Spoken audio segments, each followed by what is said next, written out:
Distinguished ladies and gentlemen, join me to welcome with trembling Her Excellency, Madam President, the 12th ZIS guest lecturer, to give us a presentation in coats of many colors.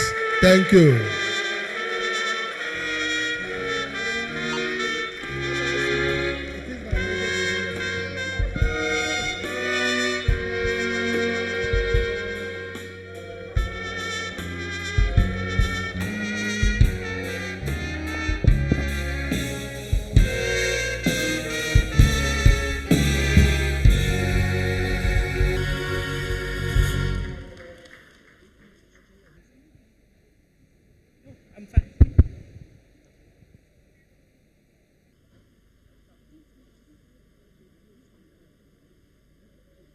Good afternoon, fellow Africans. Your Excellency, Chair of the ZIG series today and Executive Governor of Oyo State, Your Excellency, Professor Soludo, Executive Governor of Anambra State, you are one person I've highly admired throughout my life. It's a privilege to meet you at last. Your Excellency, Peter Obi, former Executive Governor of Anambra State.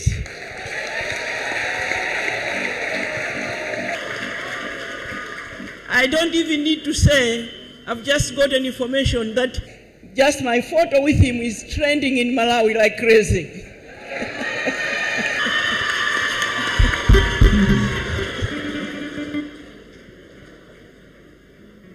Professor Charles Esinod, Vice Chancellor of Nanda Azikiwe University, Your Honor High Chief Senator, Dr. Bendi Obi, my brother and your beautiful wife.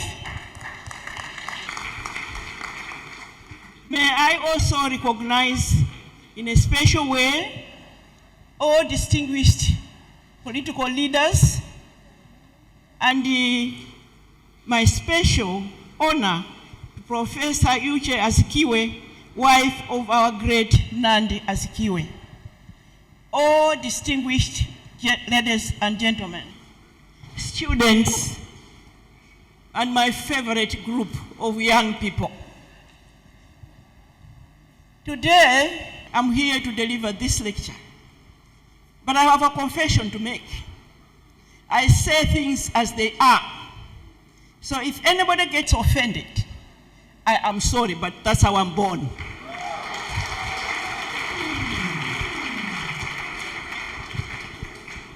People have articulated the great Azikiwe's story, where he was born and so on, history.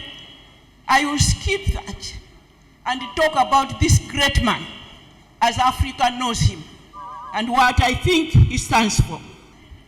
Distinguished ladies and gentlemen, I'm in the habit of getting to a place for the first time and finding what I can learn from that country.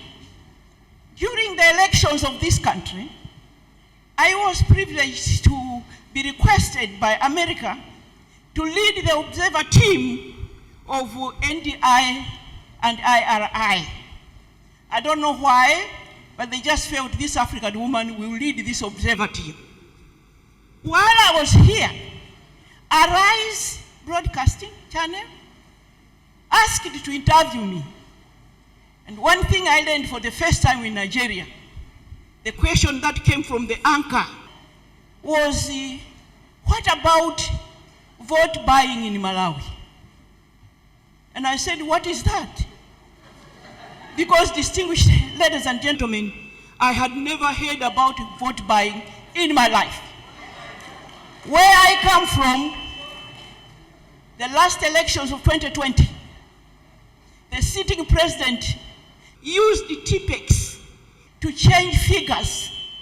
Our award-winning judiciary nullified the elections.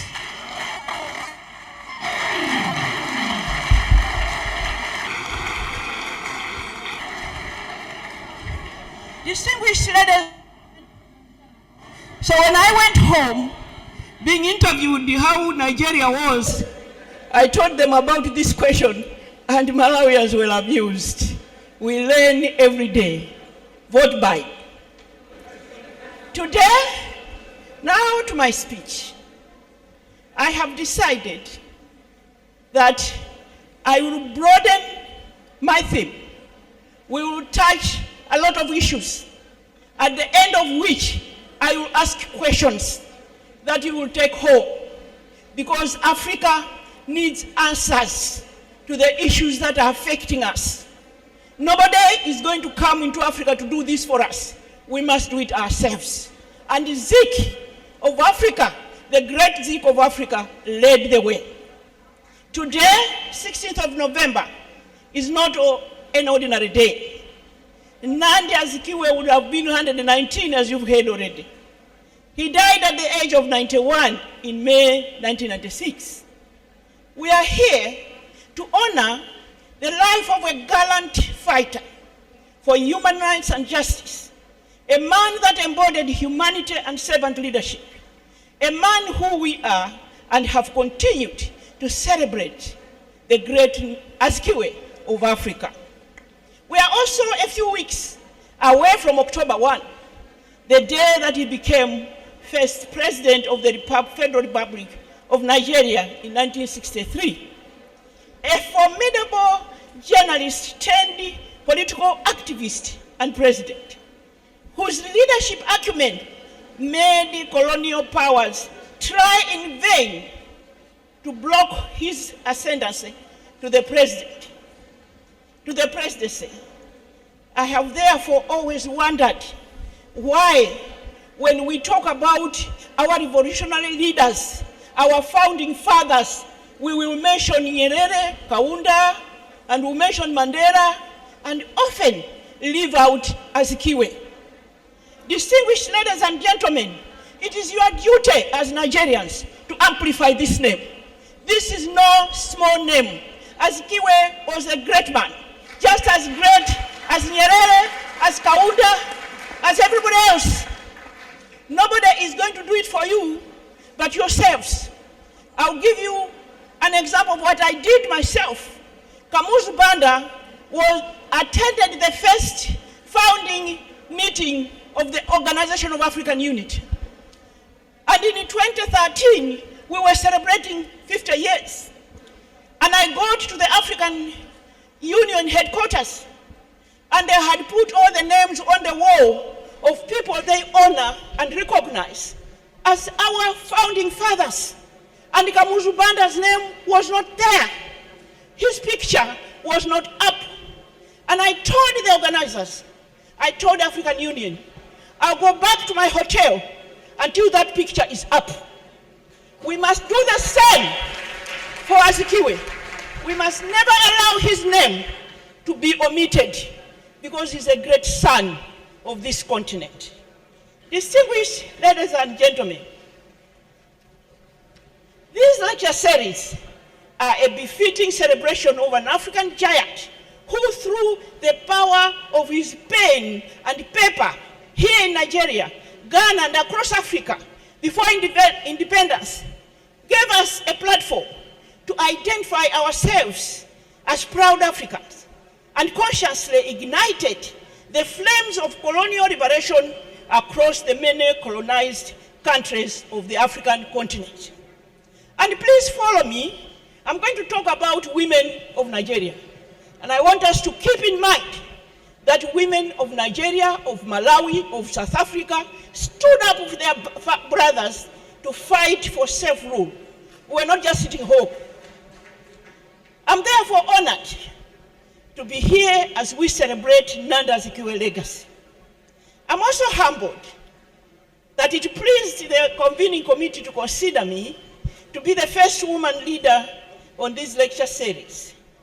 I hope many more women leaders in various sectors of our African societies will have this honor and privilege to share their thoughts and join the rest of the continent in celebrating the great Zik of Africa.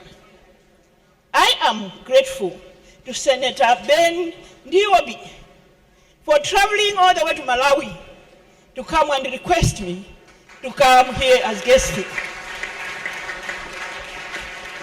And I'll tell you why. I had come a few years before on the invitation of a certain foundation, and I was treated very badly. Somehow, in other countries, when we go, they want to treat us differently from our male counterparts. But what I didn't realize, that I was mistreated until a fellow Nigerian woman came and told me, "Do you notice anything different?" I said, "No." In 1 hour, it was rectified. But then I made up my mind, I was never coming back to Nigeria as speaker.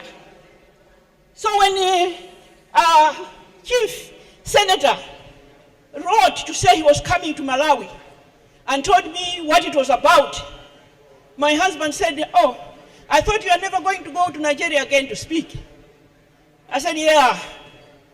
Well, but my brother Chief came to Malawi anyway. And when he said, well, we want you to give a lecture on Azikiwe, Nandi Azikiwe, the first to jump from his seat was my husband, not even me. Because this is a great man that we honor, even in that part of Africa." Distinguished ladies and gentlemen, this presentation I will interrogate and the intersection of current state of development in Africa, governance, climate justice, and other development-related issues that I think require our attention and action. So I have themed my discussion Reclaiming Zeki's World, Climate Justice and Africa's Sustainable Development. I deliberately added the sustainable development because we are going to go on a journey this afternoon. Bear with me, please don't doze. We have issues to rectify. As Africans, nobody is going to do it for us. Allow me, therefore, to start by going into the history of Africa.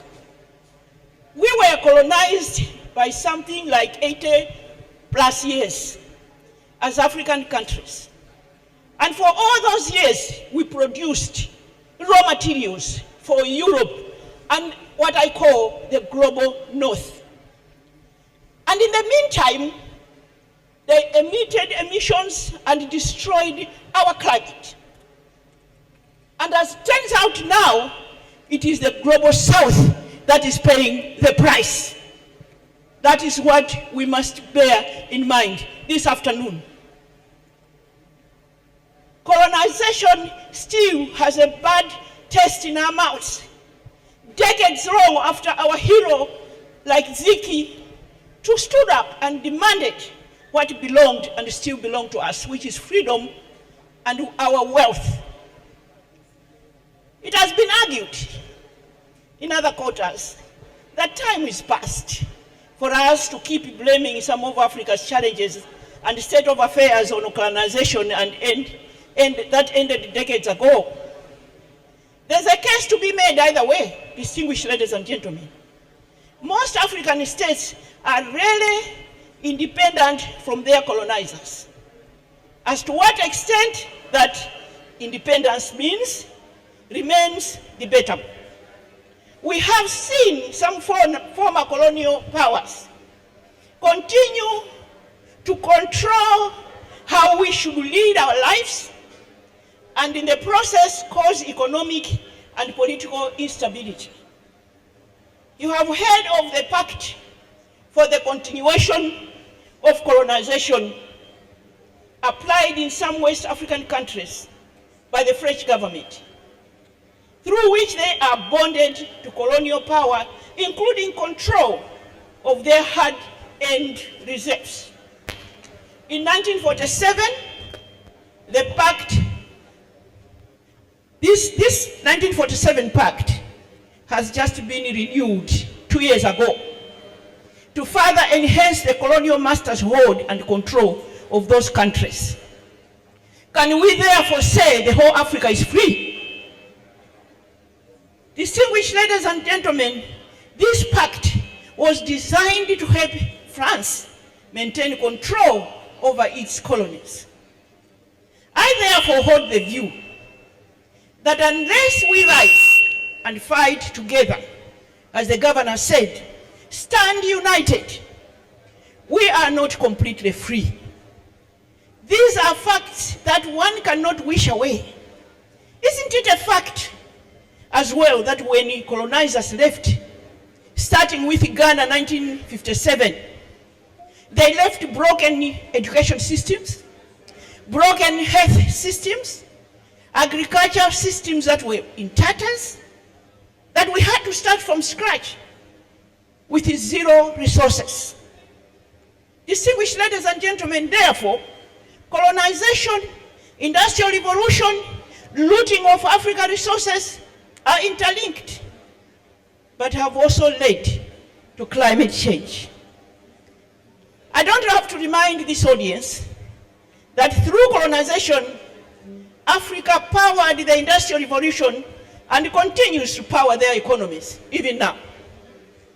We as a continent are paying for sins we did not commit at all, but emanating from our being colonized.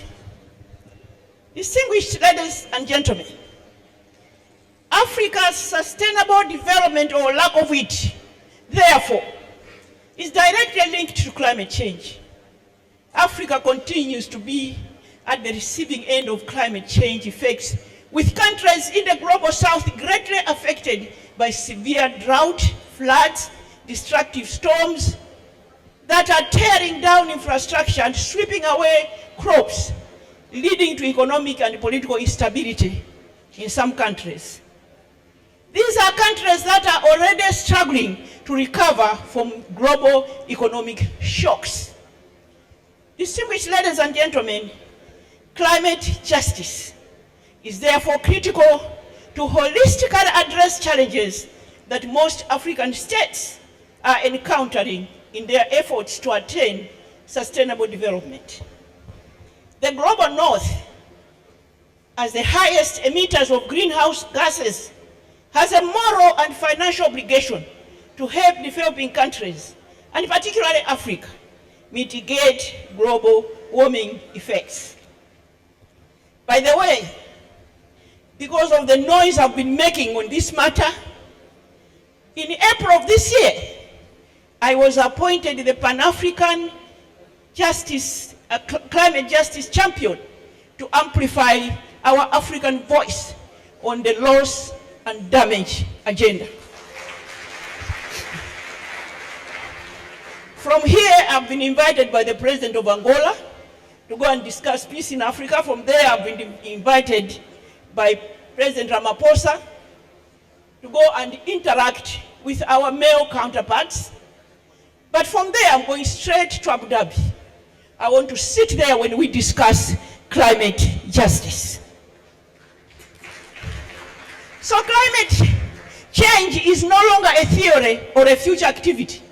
Climate change is no future tense. It has no future tense. Climate change must be discussed in the present tense. It is a current norm, and we must aggressively mitigate or adapt to the changes to sustain our generation. We have a responsibility to preserve our future and our children's future. Distinguished ladies and gentlemen, this then brings me to the issue of wealth, natural resources. We are told that as a continent we hold 30% of the world's minerals. And I have argued that we may have more, even more than this. But yet, we have some of the poorest nations in the world. We, in state houses, those of us who call ourselves presidents and governors and leaders, must tell ourselves every day that the natural resources of our land is God's gift to his people, and they don't belong to our pockets. My appeal to my fellow leaders is that, first, we must inform ourselves that that wealth is not ours. If our country has diamonds, it belongs to the people. It's not ours. And as leaders, we are just custodians of that wealth on behalf of the people that we lead. Distinguished ladies and gentlemen, this is a famous quote everywhere in the world that Joyce Banda of Malawi once said, "Leadership is a love affair. You must fall in love with the people yourself, and the people must fall in love with you."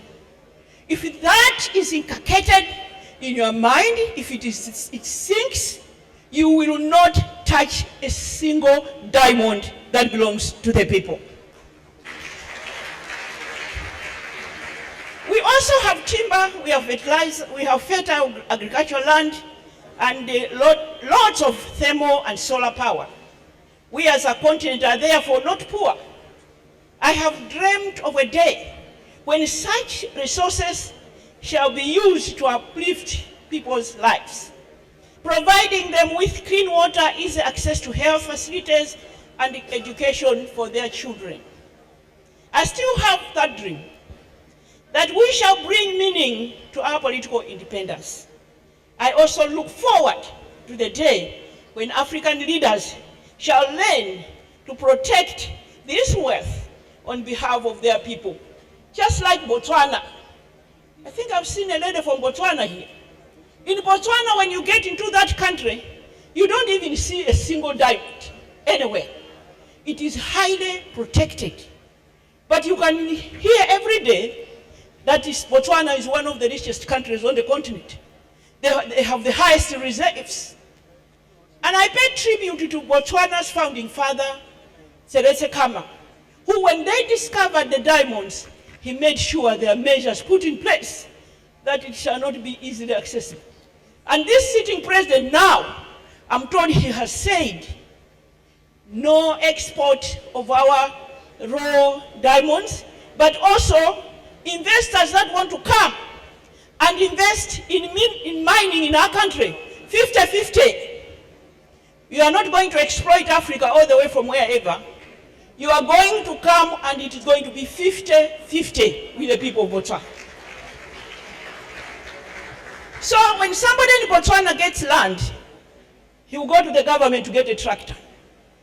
And then he will go and farm. And he will go back to government to get seeds and fertilizers free. And he will send his child from standard 1 all the way to university free. That is what I'm talking about. When a country is rich, the wealth belongs to the people, and leaders must ensure that people are enjoying that wealth. I have always imagined that if Dr. Nandi Azikiwe had been alive, this is the kind of leader we were going to have. Unfortunately, his tenure was cut short. And me as a politician, I do understand, oh my God, you don't know what we do to each other in politics. But I wish he had been given enough time, because he had laid the foundation for the prosperity and unity of this country called Nigeria. It is pleasing to note that African countries like Zimbabwe and Ghana now have taken the resolute measures to impose strong regulatory measures on exploitation and exportation of their precious minerals. As a continent, we must be vigilant and stop these odd and late night flights that land in forest airstrips and fly out with our precious stones to unknown destinations. I don't know if you know this, but there are some countries on the continent, when you fly, you see strips, airstrips, and they will come and land at night and load. Nobody knows whether with the knowledge of the leaders, but they are able to land, load, and leave the country. Here in West Africa, one country has demonstrated that if you change that narrative, if you take control of your minerals, you can become one of the fastest growing economies in the world. So, this should be inspiration for us. This should encourage us. We are a rich continent. We are a huge continent. with abundant arable land. That's why sometimes I laugh when I see the map of Africa against the world. They put it, they squeeze it so that it looks small. I don't know why they're aiming at us. They must be thinking we have no brain. But we have a continent where America, Europe, and India can go in all at once. Distinguished ladies and gentlemen, it is heartbreaking that in spite of this wealth, Africa continues to lose her resources through illicit financial flows. The African Union in 2012 commissioned a survey under President Mbeki. It is called the Mbeki Report, where they had to look at how our money is moving from one place to another. It breaks my heart that African leaders are called corrupt. But then when our resources leave at night by planes or through this report, they are not, those minerals are not going back to Africa. So this is a situation where we all must take responsibility. Distinguished ladies and gentlemen, the Mbeki report identified that multinational corporations are the biggest culprit of illicit outflows, followed by organized crime. That's why we have to be vigilant. We have unfortunately weak governance capacity in most of our countries, and this has created a favorable environment for illegal business to thrive, the panel added. Distinguished ladies and gentlemen, this raises some questions on my mind. One, why is it that our African leaders, we African leaders, are not raising our voices on this malpractice and call for immediate action by the African Union to protect our African wealth, natural resources that are also key in the implementation of our own governing agenda? Number two, and this baffles me even more, these illicit outflows from Africa are domiciled in the West and some tax havens. Why isn't the West aggressively pursuing these criminal enterprises and be true partners in Africa's social and economic development by returning that money back to Africa? Countries continue to struggle to get the money back that was illegally externalized into overseas banks. Distinguished ladies and gentlemen, the foreign countries, I was laughing the other day, they have even got the audacity. When they return the money to the country, they ask the country, how are you going to use it? How did you use it? You must be accountable. Oh, you were not accountable in the first place when you took our money. Distinguished ladies and gentlemen, all this makes me wonder, what would great Azikiwe have done to correct this injustice? Why is it that our generation isn't moved to stop this illicit flow for the sake of the general good of the Nandi Azikiwe legacy? As a continent, we are not just losing these huge resources. This corruption and illegal externalization of our resources is a direct contribution to the current suffering of our people through economic stagnation, squeezed fiscal space for infrastructure development, and natural disasters. On the point of natural disasters, Malawi this year had been devastated by Cyclone Freddy that left over 1,000 people dead and 2 million people displaced. The president of Malawi appointed me goodwill ambassador for the reconstruction, the post-Cyclone Freddy reconstruction. So we are building houses and we are distributing food. Distinguished ladies and gentlemen, and as I have discussed, and what I have discussed so far, shows that there's a direct impact on all these challenges on our women and girls.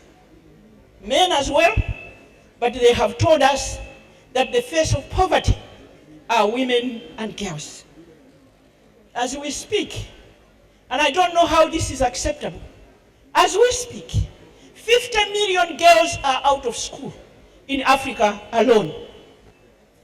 They are abused, they are overworked, they get into early marriages, hence highest victims of maternal death. I don't even want to go into harmful traditions that the children face, these poor African girls. If it is in Malawi, they are cleansed by age 9. I don't want to go into what cleansing is because it will make us sick. If it is Kenya, they are mutilated. If it is Nigeria, not only are they mutilated by the preference of a boy child, is killing us too. When you are married, it is expected that it's better to have a boy than a daughter. And you panic as a woman that it be a boy. If it is a girl, it's not my fault. Go and read science books. It's not my fault. But these are the challenges and the traditions that happen all over Africa. If it is in Ghana, then maybe it is Trokosh. And they banned this practice in 1995, but we still have 1,400 women still in the bush under the Trokosh tradition. If it is Cameroon, then this child by age 10, breasts are coming out. Then it is breast tiny. I was talking to a girl in New York. I said, let's go back to Cameroon and fight breast tiny. And she said, what are you talking about? I said, well, when the breasts start coming out, they take a hot rod and they press on your chest. And she said, is that what my mother was doing to me? Up until that time, she's a university graduate, she's working, she didn't know she was breast ironed. We had to phone her mother there and then, who admitted to say, well, it's tradition. Distinguished ladies and gentlemen, equally, women are critical human resource on the continent of Africa. And it is a resource that is in abundance. Women are the majority of the African population and are critical players in both formal and informal business sector. I have always said, and when I said this in Namibia, when President Nyoma was guest of honor at a business forum, I said, and I quote myself, in our African traditions, where men eat first and best and most, men have become the primary beneficiaries of our economic activities. Therefore, our brothers should help us excel in business, because at the end of the day, when we do well in business, our family enjoys better health, better education for our children, and better nutrition.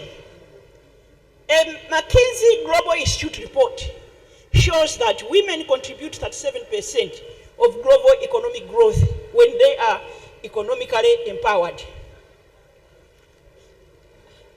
And I have said that when women are assisted with economic empowerment, it is a key to social and political empowerment. Because in our nations, when we campaign for political office, we have to use a lot of money. And when we don't have money, we don't win. But our communities would benefit from a good leader in us. But we can't win because we have no money. It is worth knowing as well that our African peace security mechanisms have increasingly recognized how critical women are on mediation. So we are demanding that we should sit in those committees and participate in mediation and peacemaking. It is, however, disheartening, distinguished ladies and gentlemen, that these women, these girls, are being exploited by peacekeepers. UN peacekeepers. The reports are there from DRC. Now we are getting reports from Haiti as well. So we have evidence that our women should be protected. In spite of all these challenges, women continue to excel. I'm proud to be associated with the historical fact that Africa has more women leaders, presidents, than America itself. I was honored at the UN, at the embassy of the African Union 6 years ago.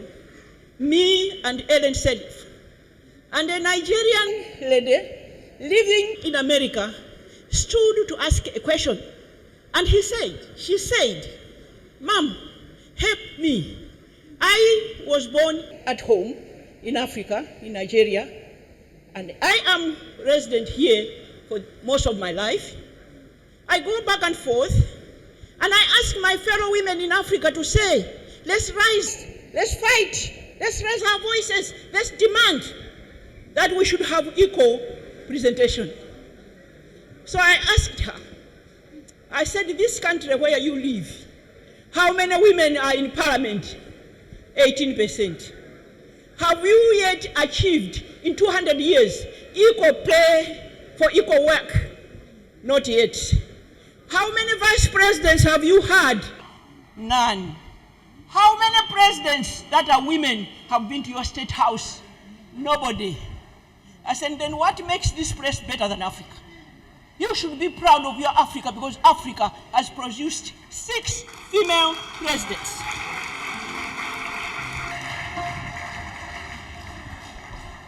Rwanda holds the highest record of women's representation in parliament on earth, not just in Africa, in the world. 64% and 37% in the Senate. Distinguished ladies and gentlemen, the continent boasts of having produced all these women. My friend Ellen Selif of Liberia transitioned from war to peace. We make better leaders, we take risks, we fight corruption. It fights us back, because when you decide, I'm going to arrest you thieves, they'll fight you back. They're not playing, they have resources to do it. You have to decide as a female leader, do I want to stand for truth or not? And when somebody asked me, and that somebody was my own husband, Richard Banda, he said, be prepared to exit when you have started arresting thieves. I said, yes. If that is the price I have to pay, there is life after presidency, but to jail they will go. And as I'm talking to you now, some are still in jail. My husband told me he's one of the finest lawyers Malawi has produced. He has been Chief Justice of Malawi and Swaziland. I don't know how many people have done that. He told me that when you're standing for the truth, be resilient and be persistent, because nothing will happen to you, especially with a country with an independent judiciary like Malawi. Distinguished ladies and gentlemen,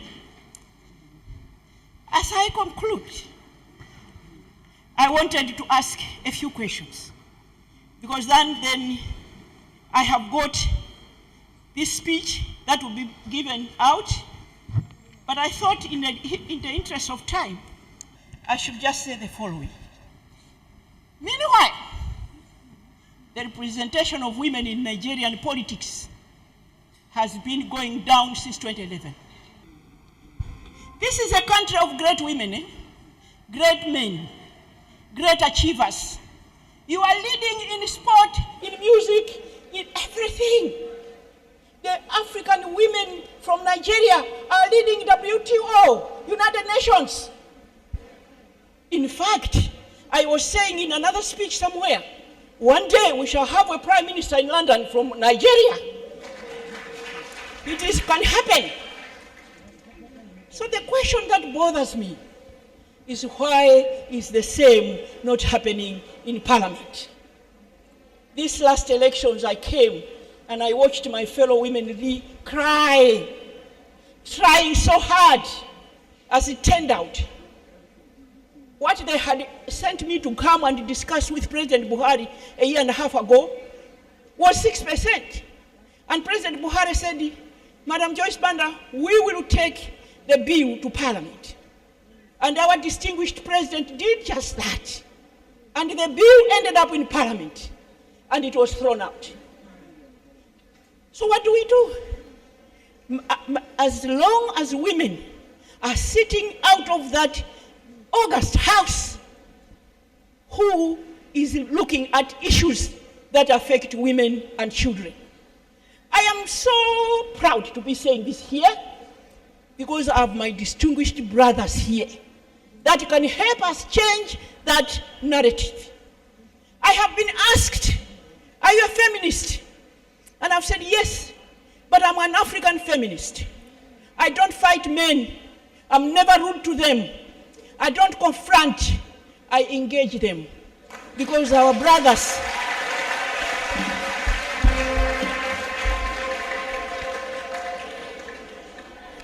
Distinguished ladies and gentlemen, so here are the questions that summarize what I've said, and that forms the questions that we should ask ourselves leaving this place. I would like to ask that the global south messed up our climate, and they don't deny it. They have admitted. When some billionaire drives to your house, breaks your gate, admits that yes, I broke your gate, and you ask that person to fix the gate, is it wrong? They came, they colonized us, they messed up our climate, they must pay for it. The question is that too much to ask? Number two, we are not going to play the blame game.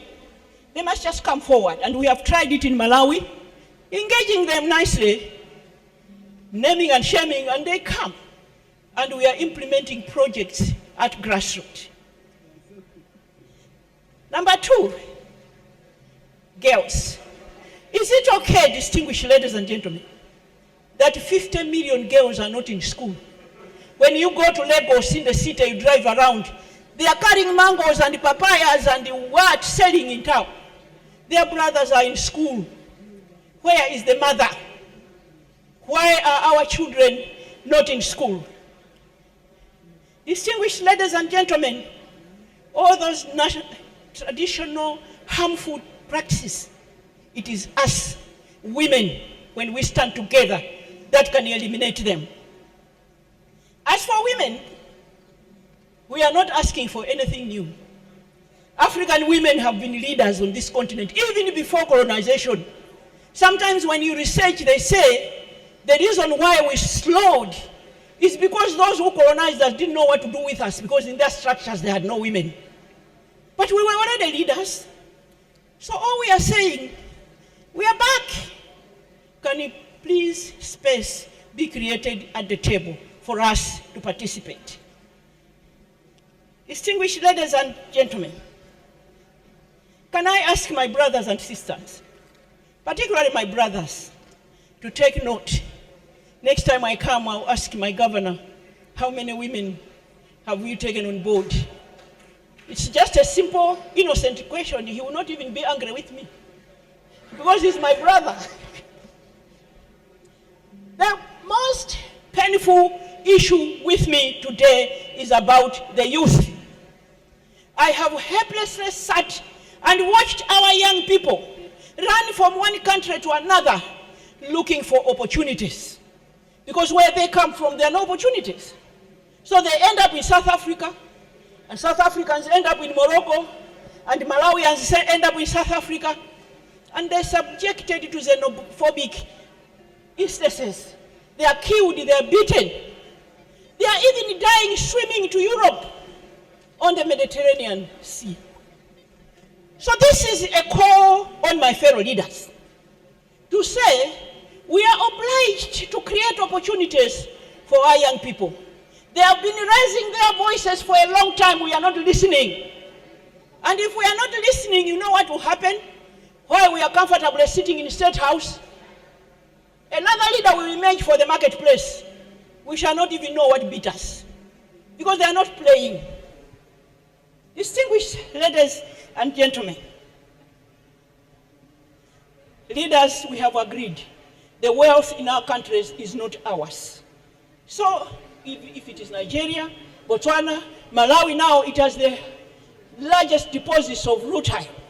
When we get that out, it doesn't belong to any leader, it belongs to the people. Our own citizens must feel that they are rich and from a rich country. Illicit movements of our wealth out of Africa can be stopped, and the African Union and ECOWAS must get involved in this matter. And the countries are running to us for help to resolve the pact for the continuation of colonization, and instead of helping them, we are condemning them. It won't help. It's counterproductive. Distinguished ladies and gentlemen, what these countries in West Africa need is support, not condemnation. Our institutions should be in place and take action as soon as possible.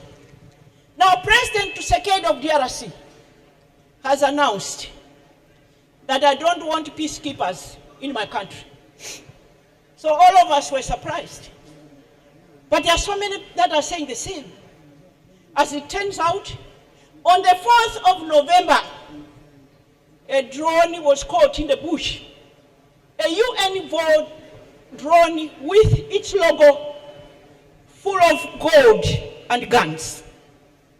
So he was vindicated. What I want to say is to ask the UN to investigate all these reports, because African countries need to know. We have always complained of our president's leaders being corrupt. Now there's a whole crop of leaders who are saying enough is enough. We shall fight corruption. We shall fight abuses.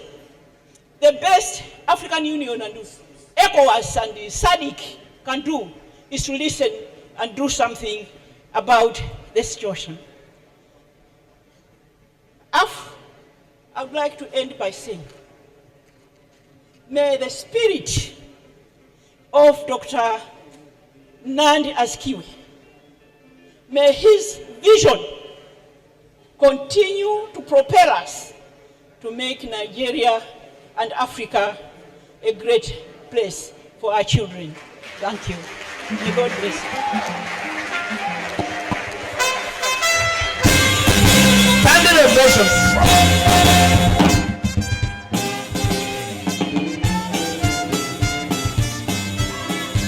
Thank you very much.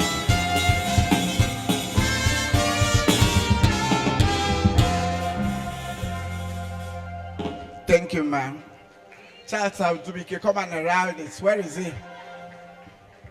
Hurry up, around this wonderful thing. So far, all the speakers have been emphasizing the need for African leaders to up their game by changing the template of development and growth as it appears.